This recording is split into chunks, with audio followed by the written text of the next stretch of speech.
Welcome to another lecture on design and analysis of algorithms. Our topic for today is matrix chain multiplication. Let me begin with an informal statement of the problem that we have. Okay. So, our problem is something like this. We are given n matrices, let us call them m1, m2 all the way till m sub n, and we would like to multiply them and form this product. So, this is a usual matrix product. We would like to do this as fast as possible. Here are some of the issues involved in doing this. So, the first issue is what algorithm should we use when we just multiply two matrices together, because we are going to be using this algorithm repeatedly. That is how we are going to solve this problem today. The second issue is, since matrix multiplication is associative, how do we parenthesize this product? Because that will it will be clear soon that that will also affect the time required to do the entire to form the entire product. So, let us look at the first issue. So, let us say we want to compute C equal to A times B, where A is a P by Q matrix, B is a Q by R matrix, A and B are given to us, and C is a P by R matrix which is to be computed. The simplest algorithm for doing this is to use the definition of matrix multiplication. Matrix multiplication is defined as Cij is equal to summation over k, k going from 1 to q of ai k times pkj. Computing a single term such as Cij will require O of q time. C has PR elements overall. C is a P by R matrix, so it has PR elements. So, the total time will be O of PQR. Now, turns out that there are faster algorithms possible, but we are going to stick to this algorithm for simplicity. So, we will assume for the rest of the lecture that if I want to just multiply two matrices together, my time is going to be O of PQR, or to make it even simpler, I am going to just say PQR is the time required for multiplication of two matrices, a P by Q matrix by a Q and a Q by R matrix. The second issue concerns associativity. Let me explain this with a specific example involving only three matrices. So, say n is equal to 3 over here. Now, we need to compute the product m1 times m2 times m3. There are two ways to do this. One possibility is to multiply m2 and m3 first and then multiply that with m1, or multiply m1 and m2 first and then multiply that with m3. Let us take a specific example. Okay. So, let us assume that M1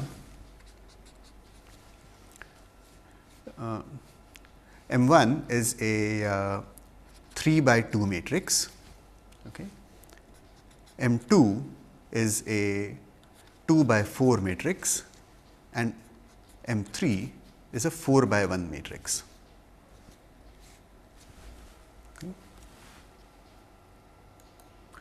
So, now if we want to multiply it according to this manner, okay, then here is what will happen. So, we will first compute some matrix M4, which is M2 times M3. So, M2 was a 2 by 4 matrix and M3 was a 4 by 1 matrix. So, the product will be, following our formula PQR, it will be 2 times 4 times 1, or it will be 8. Okay. Now, given M4, our final answer can be computed just by multiplying M1 with it. M1 is a 3 by 2 matrix, okay, and M4 we calculated was a 2 by 1 matrix. So, this will require time 3 by 2 by 1 or 6. So, this will require 6 matrix multiplication, 6 scalar multiplications, this will require 8 scalar multiplications. Then the total number of multiplications required will be 14. Another possibility which I have indicated over here is to first form M1 times M2. So, we compute M5 equals M1 times M2. Remember that M1 was a 3 by 2 matrix and M2 was a 2 by 4 matrix. So, the total time over here to calculate M5 is equal to 24. The answer now can be obtained by multiplying this M5, which is just this, which we calculated, by M3. Now, M5, the product was 3 by 4. So, its P and Q are 3 and 4. M3 is 4 by 1. So, Q by R is 4 and 1. So, this product requires time 3 times 4 times 1 or 12. The total time for this way of doing things is therefore 24 plus 12, which is equal to 36. So, clearly this first way is better. The problem now is that we can take our product and we can parenthesize it in this way, or we can parenthesize it in this way. We could speak of parenthesizations, but I would like to point out that these parenthesizations can also be thought of as rooted trees. So, let me explain that. So, here are our matrices to be multiplied, M1, M2, M3. So, if I want to first form the product M2 times M3, let me represent it in our usual fashion by drawing a vertex over here, and this vertex represents their product. The next thing I do is I take the product of these two, and this is my final answer. So, this corresponds to the parenthesization M1 times M2 times M3. Alternatively, I could also have done something like this. So, I could take product of M1 and M2 first. So, this is the first way of doing things. This is what I do first, and then I take the product of those. So, the parenthesization corresponding to this is M1 times M2 whole times M3. Okay, so, this is this way of doing things which we had indicated earlier. In this particular example, we found that this way was superior, but of course, with other choices of the matrix dimensions, other ways could be superior. This could be superior. We want to multiply n matrices and not just 3. So, let us just do one more example. What if we have 4 matrices? So, in this case, we have matrices M1, M2, M3, M4. So, the parenthesizations here will correspond to a tree with 4 leaves. So, one possible parenthesization which I might indicate is something like this. So, say for example, I could compute say the product of M2 and M3 first, okay. Then maybe I compute product of M3 and M4 next, and then finally I compute this. Okay. So, this is the tree. Of course, there are many such trees possible, and in fact, in this case let me just write down all those. Okay. So, say for example, here is another tree. Okay. So, here is another tree in which we first multiply M3, M4, then multiply that with M2 and then with M1, but that is not only one, here is another.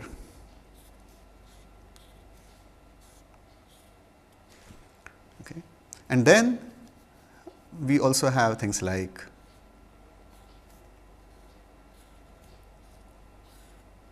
and also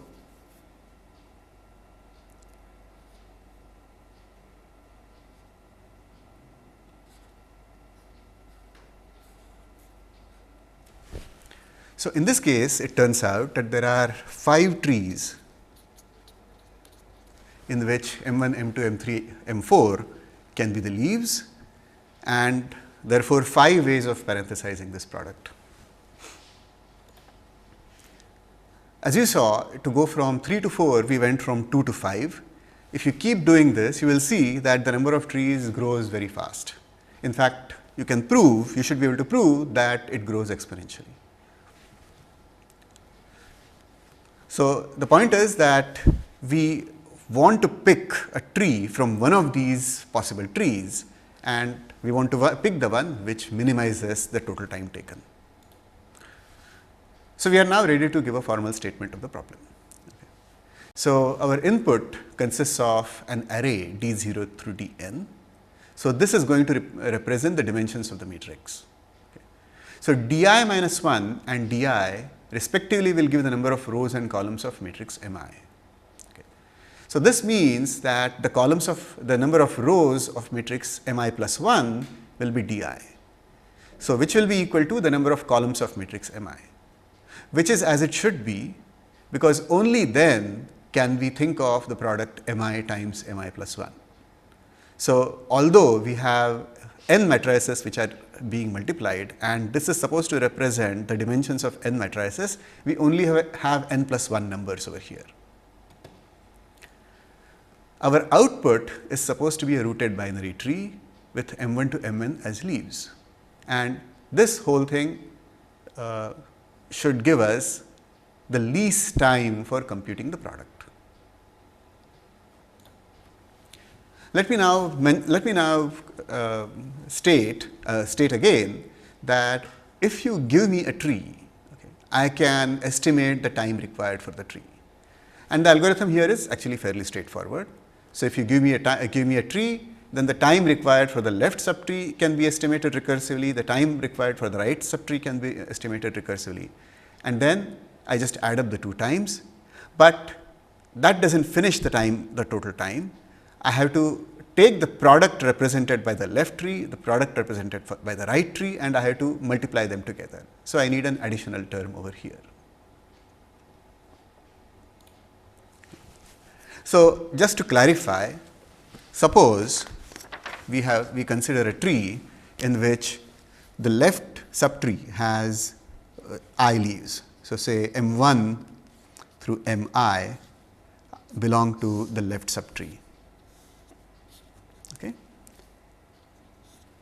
and Mi plus 1 through Mn are leaves for the right subtree. And so, we take the product over here. Okay. So, this has some cost, let me call it CL or CL, and let me call the cost of this CR. Okay. So, what is the cost of this entire tree? Well, so the cost is going to be CL plus CR plus computing the product, product of these matrices with the product of these matrices. But what is the product of these matrices? What is the dimension of the product of these matrices? So, that is simply the number of rows in this matrix, which is D0, times the number of columns in this matrix. Okay. So, let me write it over here. So, this or here, this product is going to be D0 times the number of columns over here, so times Di. This product is going to be Di times Dn. So, as a result, what we are going to get is the total time or the time to compute this last product, which is the only term remaining over here, is D0 times Di times Dn.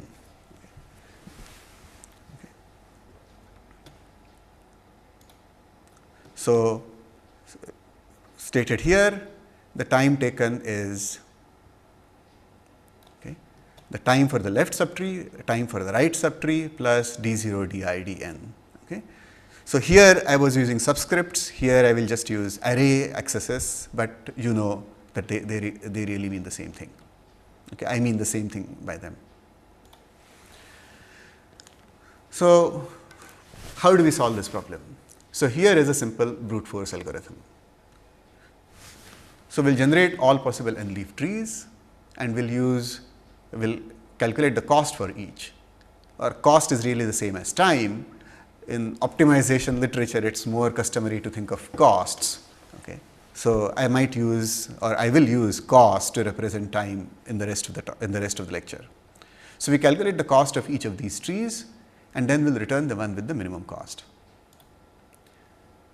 As remarked earlier, this is going to be too slow because the number of trees is going to be exponentially then.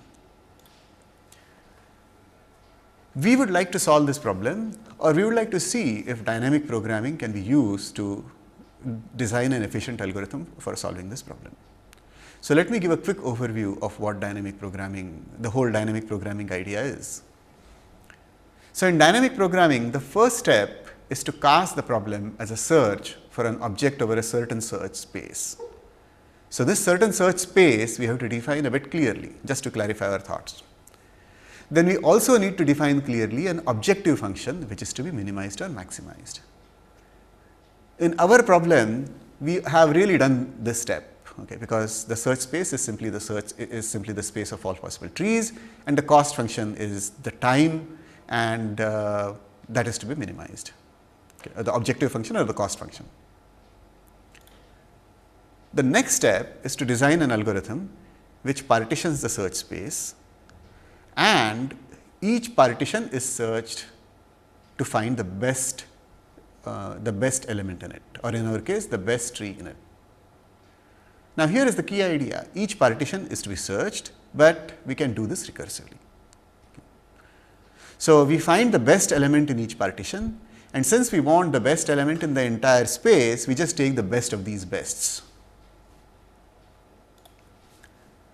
Dynamic programming does not stop at this step 2.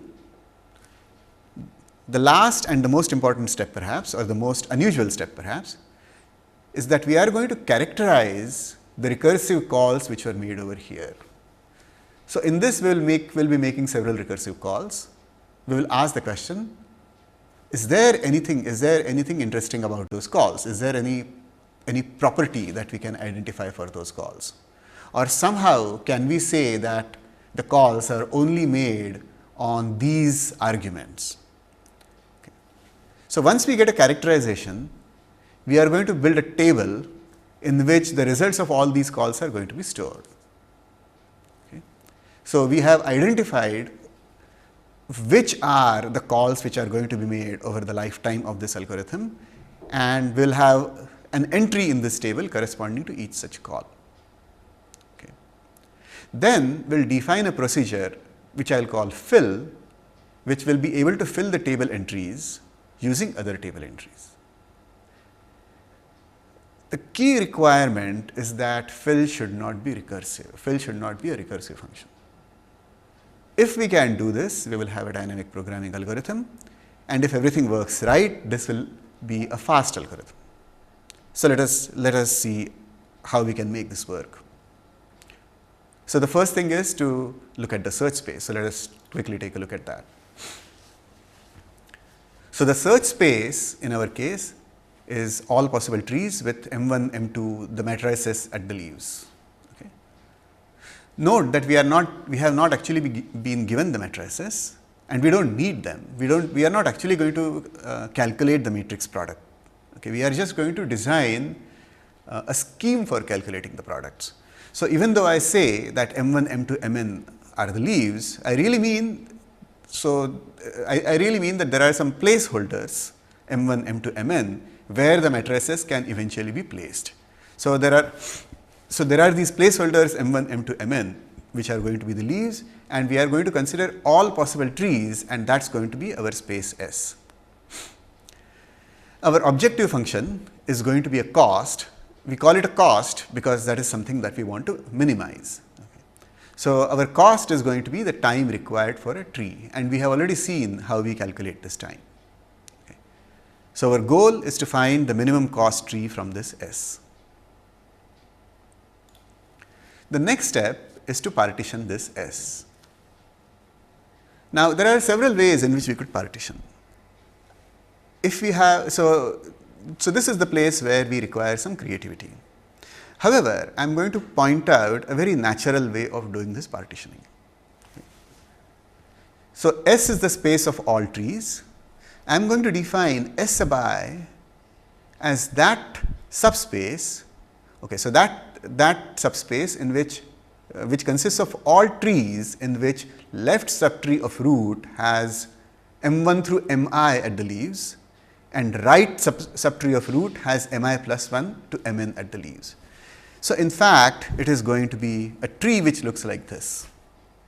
So, in this picture, I have M1 through Mi at the leaves of the left subtree. So, in fact, let me call this subtree L, and let me call this R. Now, I have not told you what structure L is going to have. It could have any structure whatsoever. I have not told you what structure R is going to have. that could also have any structure. So, all such trees which have this form are going to be in this subspace Si. So, I am going to consider a subspace for each value of I going from 1 to n minus 1, because I want at least one leaf in this side and one leaf in this side. So, if I take the union of these subspaces S1, S2 all the way till Sn minus 1, I will get my original space. So, every tree in this original space is placed somewhere in one of these subspaces. The next question is, how do I search Si? So, if we can design an algorithm for searching Si, then we'll be able to find the best in Si, and then we'll take the best of the bests, as we had said earlier. So, whenever we look for something, it is usually a good idea to characterize, design some property, to define some property of it. So, say I am looking for a tiger in a forest. Well, it would be useful if I say that a tiger has stripes, or it is yellow, or it is a large animal. Okay. So, if we can define some properties for the best tree that we are looking at. So, let us say T is the least cost tree in this Si, and if we can define some properties for it, then it will help us in actually finding T.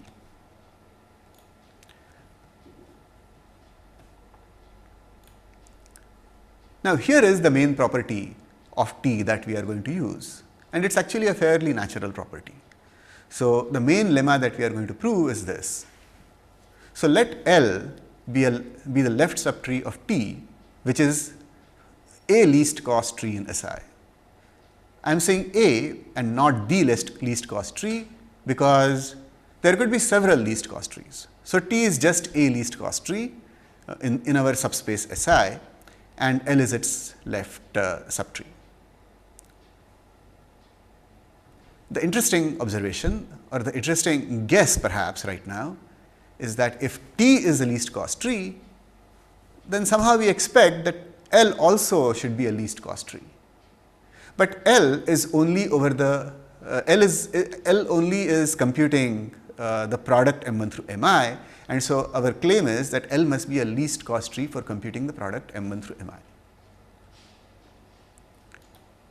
And the proof of this follows in the standard dynamic programming like argument. So, we are going to assume contrary.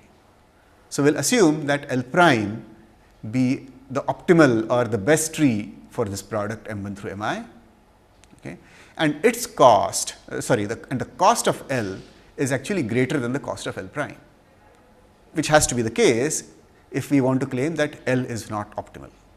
So, L has cost strictly bigger than L prime. Okay. So, let me draw a picture over here, another picture. So, this is L, this is R, and say this is my tree T. Okay. Now, what we have just claimed is that there is tree L prime, and this has leaves M1 through Mi, and the cost of this is smaller than the cost of this.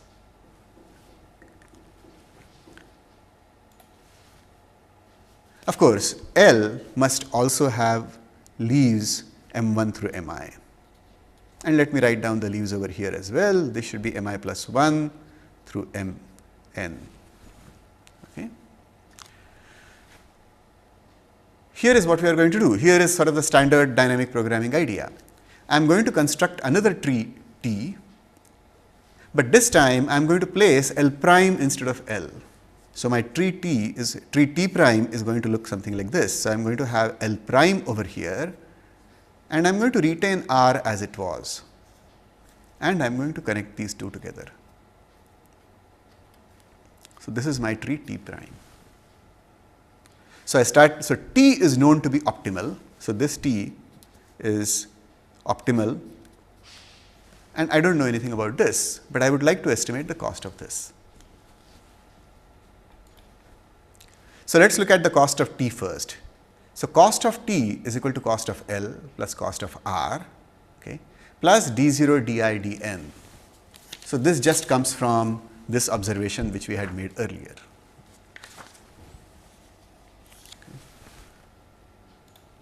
Now, what do we know about cost of L? Cost of L is bigger than cost of L prime. So, if I substitute cost of L prime over here, I get that cost of t is bigger than cost of L prime plus cost of r plus all of this. Okay. Now, this entire expression really, if you look at this picture over here, you can see is nothing but cost of t prime. Okay. So, this entire expression is equal to cost of t prime. Okay. So, what have we proved? We have proved that cost of t is bigger than cost of t prime, or t prime has a smaller cost than t. Okay. But we had made a claim about t. So, we had claimed that t is optimal. Okay. So, t is optimal for this space Si. So, t is the best possible tree of this form, okay, with I leaves on the left side. It is the least cost tree. But we have just found that t prime has even smaller cost than that. So, we have a contradiction. Okay. So, we have a contradiction, and therefore, our basic statement must be true, that L must also be a least cost tree. Okay. So, if t is a least cost tree, then its left subtree L must also be a least cost tree.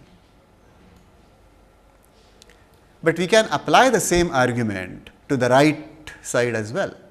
So, we can argue that the right subtree of t must also be the optimal subtree over its leaves. So, we are now ready to design a recursive algorithm. So, we will call our recursive algorithm MCM, stands for matrix chain multiplication. It will take as argument an array, the array which gives the dimensions of the matrices, and it will return the optimal tree. We do not have the leaves, the matrices themselves. So, the tree will just be the tree will just have an adequate number of leaves, and the leaves will serve as placeholders for the matrices. Okay. We are only interested in the structure of the tree anyway. So, we are not actually going to perform the matrix multiplications themselves, but we are just going to indicate the order in which the matrix multiplication should be performed. The basis for writing this algorithm is going to be the lemma that we just proved, but we need to first take care of some base cases. So, suppose our array only represents a single matrix, okay, in which case this n would be 1. We would be given just two numbers, the number of rows and the number of columns. In this case, of course, there is no multiplication to be done, but this is the base case, and here we will return a tree, but this tree will just consist of a single vertex. Now, we are ready to generate the algorithm that we use the lemma to generate our algorithm. The basic idea is that we are going to explore each subspace Si. So, here is the code for doing that. So, I here is going to be the subspace that we are going to be exploring, and I will take values 1 to n minus 1. So, for each subspace, we will first calculate the best left subtree that must be made, that must form the that must be a part of the optimal subtree, optimal tree for that. So, as per the previous lemma, the left subtree of the optimal subtree, optimal tree for this subspace must itself be an optimal tree. So, to do that, we will recursively call MCM, but this time we only want the optimal tree over the first I leaves. So, likewise, we will only be passing the I plus 1 elements of this array. So, I plus 1 elements will define the rows and columns of the sizes of the number of rows and columns of the first I matrices, and that is what we will pass. Likewise, we will construct Ri, which will be the optimal right subtree, which will be a part of the optimal tree for Si. So, this will be done by this call MCM of di through n, and this will simply be the dimensions of the remaining n minus I matrices. C sub I is going to be the cost of this. This is going to be computed using this observation. So, it is going to be the cost of L plus the cost of R and the cost of multiplying the results together. So, this is what we have over here. So, it is going to be cost of this tree, cost of this tree that we get, and the time required or the cost required to multiply the results corresponding to these two. Note over here that I am using this this expression cost of Li, and you may think of it either as a function, but more accurately you should think of it as a field selector. So, when we return the tree itself, the tree will also contain its cost. So, we are just extracting the cost out of it. So, in fact, as we design the algorithm, we should consider that we are not only returning the tree, but we are also returning the cost of the tree. Next, we will have all these CIs, and we just want to find the minimum CI, and let us call that I for which CI is minimum, and let us call that I. Let us use I to denote that. Okay. And then we are simply going to take the corresponding tree, the corresponding left and right subtrees, and make a tree out of those and return that. So, this will typically be something like Li will be a pointer to the left subtree, Ri will be a pointer to the right subtree. So, we will construct a new node which will be the new root, and we will make the root point to Li and Ri. And since we also want to return a cost, we will attach an additional field which is Ci over here. Okay, so, this is the end of the procedure. So, this is the end of the recursive algorithm that we wanted. Now, we could work with this, but to simplify matters, we will consider an algorithm in which we only compute the costs and not the tree itself. Okay. So, the idea is going to be very similar to the previous algorithm. In fact, it is going to be simpler.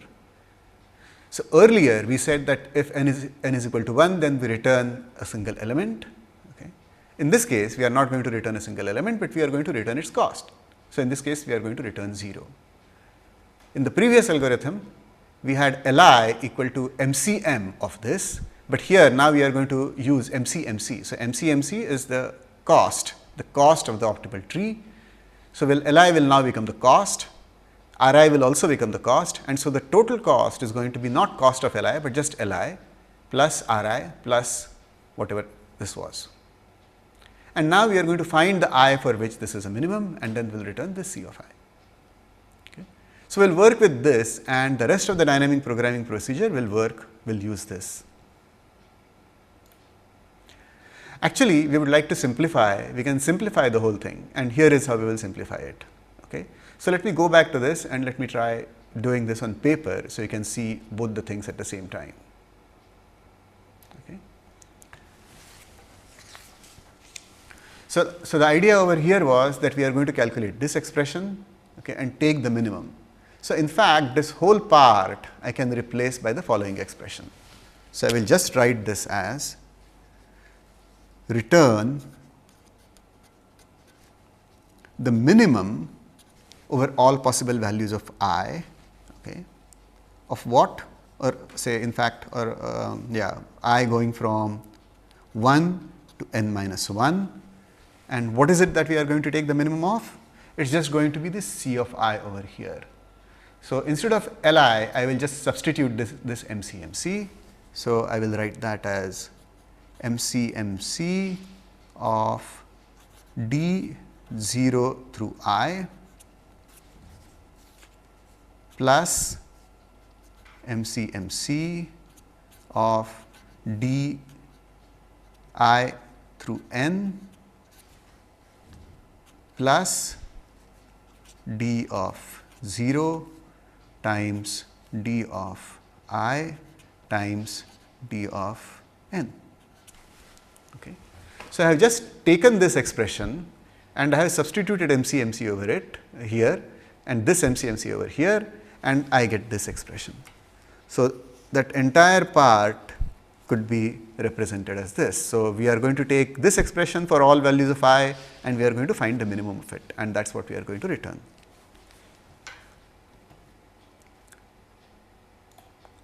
So, this is the resulting expression. So, if n equal to 1, again will return 0, otherwise will return this, which is what I have written over here.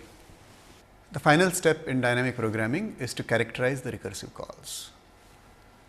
So, our recursive calls which we made were for this procedure MCMC of D0 through n, and we called D0 over I over here and DIN over here. So, MCMC was called with these arguments. So, if we look at how MCMC would progress further, you will notice that each time we are taking our original range and then we are splitting it in some way. So, here we are taking a prefix of the range, here we are taking a suffix of the range. If we take a prefix of the suffix, then we will get some range. So, not necessarily a suffix or a prefix of this, but nevertheless always some subrange of this. Okay. So, our characterization could be something like this, that MCMC is always called with a subrange djk, where jk is a subrange of 0 through n. So, our entire array was d0 through n, but we will call it with some djk. So, this allows us to define a table. Since we know what all the recursive calls are going to be, we are going to allocate one entry for each possible result. So, here is a possible result. So, djk, where 0 less than j less than k less than n. So, this result, the result of the call MCMC on this is going to be stored in table entry djk. Our next step is to define a non-recursive procedure fill, which will be used to fill this. Okay. So, if we call fill with jk, we should get exactly what is supposed to be filled over here, or it should return MCMC of djk. So, MCMC of djk, so we need to figure out what exactly is MCMC of djk. So, let us try and execute MCMC with the arguments djk. So, for that we need to go back to the definition of MCMC.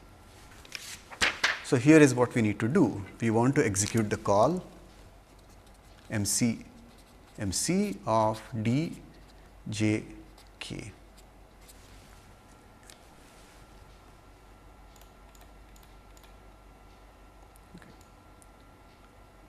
So, here is our basic procedure MCMC. So, this is being called, the parameters over here are the entire subrange 0 through n. However, we want to call it with this subrange. So, we will assume of course that the compiler will rename and make this appear like 0 through n, but when it does that, what exactly will this return?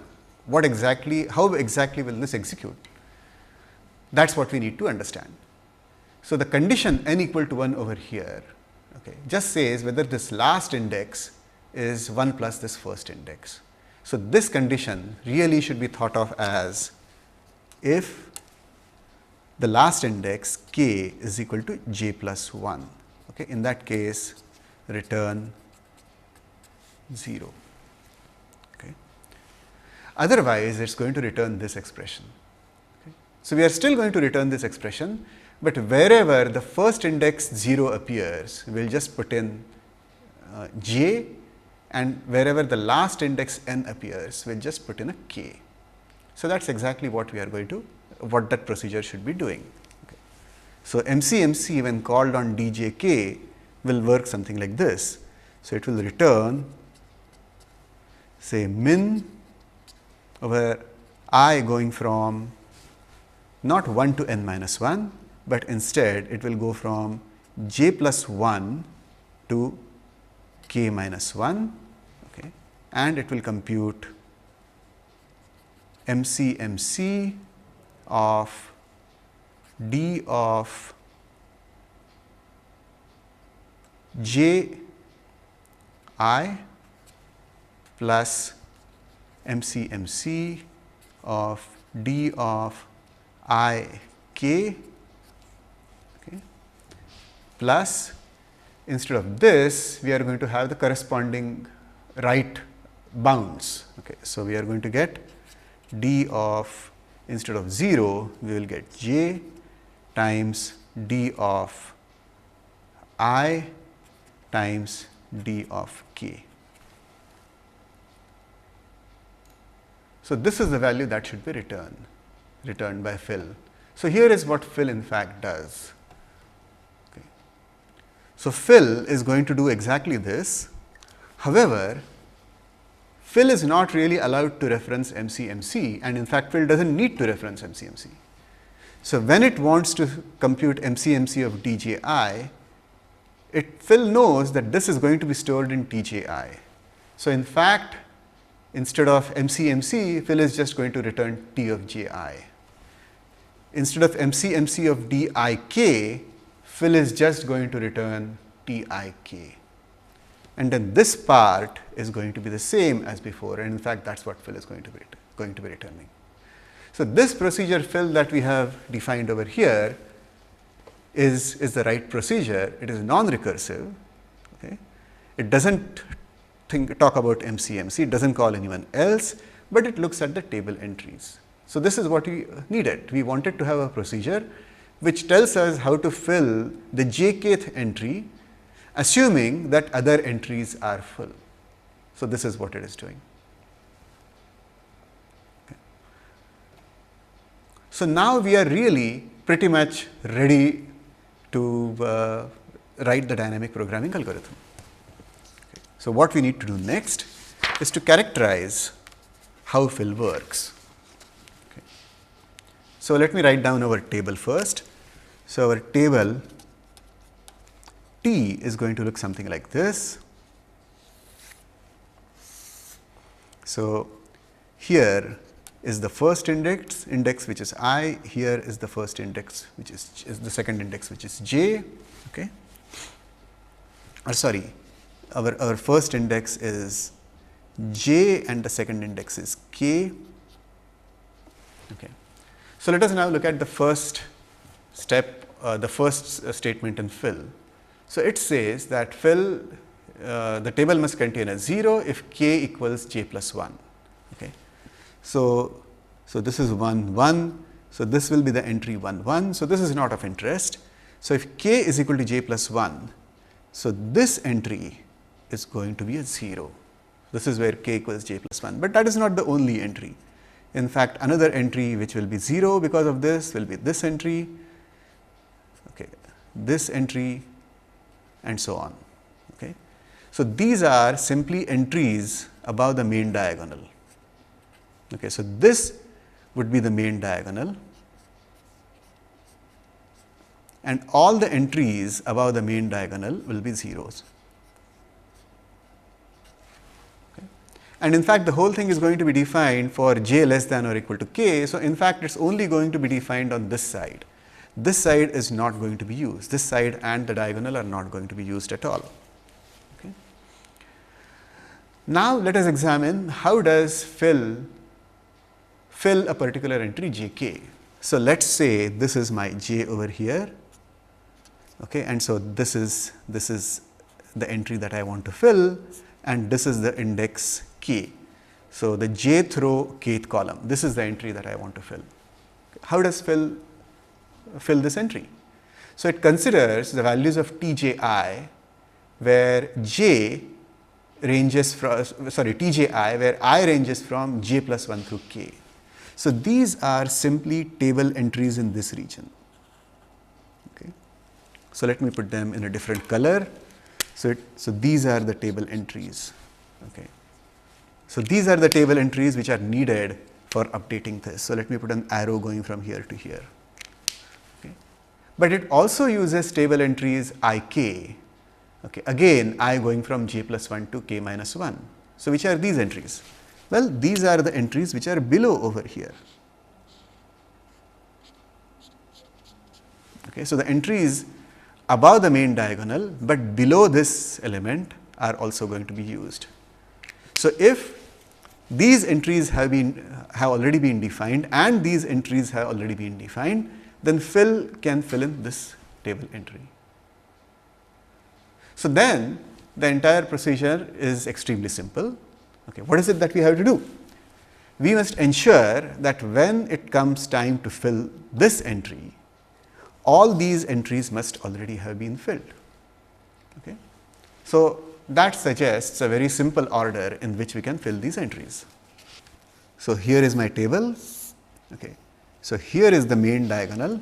So, this diagonal I am not going to do anything with, but the entries above that I am going to mark as zeros. Okay. Then I am going to start filling entries, okay. But I should fill entries such that if I want to fill this entry, then everything on this side and everything on this side is already filled. So, next I can fill this entry maybe.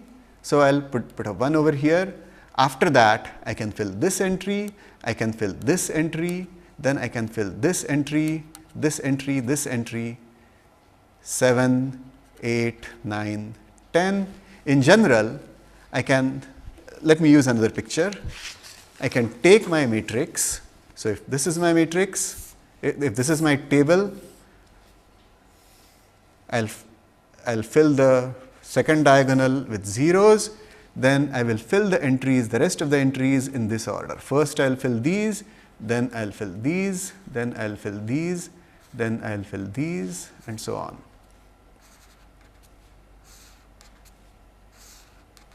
Okay. The point is that if I fill entries in this order, whenever it comes time to fill say an entry somewhere over here, I would already have filled these entries and these entries on which this entry depends.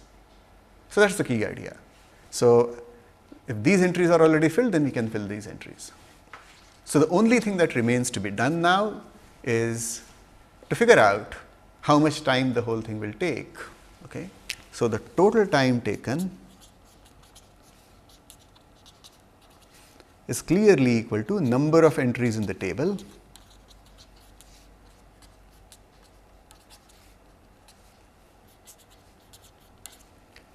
times time to fill one entry. Okay. So, this is already telling us everything that we want to know. How many entries do I have in the table?